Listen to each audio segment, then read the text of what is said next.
Okay, looking at the diagram, the first thing you're asked to find is angle AED. Now, angle AED, that's this one up here. Let's have a look at how we can find that one.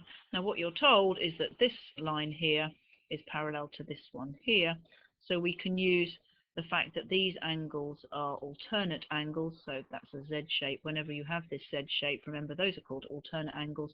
These two angles will be the same, provided these two lines are parallel. So in other words, this angle here, angle TAB, the 47 degrees, will be the same as this one here. So that's 47. Find the size of angle AED then, so that's going to be 47 degrees. And all you need to say is that that's because we have alternate angles. That will be fine. Okay, next thing we need is the size of angle BCD. So angle BCD, that's this one here.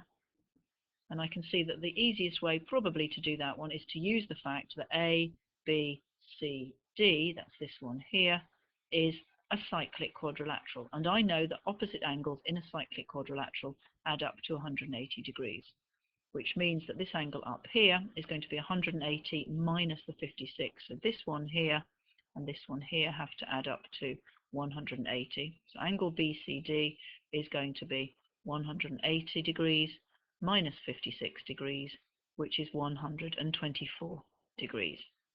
So we're now asked to find the size of angle ADB. ADB is this one here, and I'm going to use here the alternate segment property. Oops, that's meant to be a circle. I think I'll forget that. Let's just draw a proper circle. Let's just draw a little circle. Where are we here? So here we've got a circle, and if you have a straight line which touches a circle, there we go, in other words a tangent, then if I draw within the circle a triangle, then I know that the alternate segment property tells me that this angle here will be, so that's right down to the tangent, will be exactly the same as this one here. And also, if I just do that in a different color, this angle here will be the same as this angle here. Now, if we look at our triangle over here, if we look here, we have, if I just go over it in color perhaps, where are we? If I look at this triangle here, the triangle that goes from D to A to B, and then from B to D, this angle over here, this 47 degrees, in other words, this one, let's do it in blue, this angle here, the 47 degrees, is going to be the same as this one here. So if this one is 47 degrees, then this one over here is also 47 degrees. Let's just see what else they want. So find the size of angle ADB. Well, that's 47 degrees.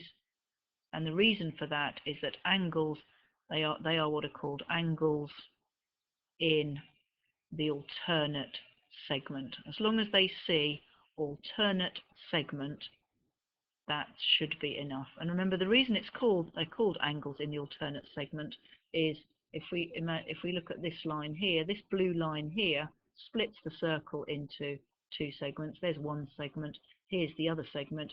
This angle here is in this segment, whereas this one over here is in this segment. It's a difficult name to remember, I think.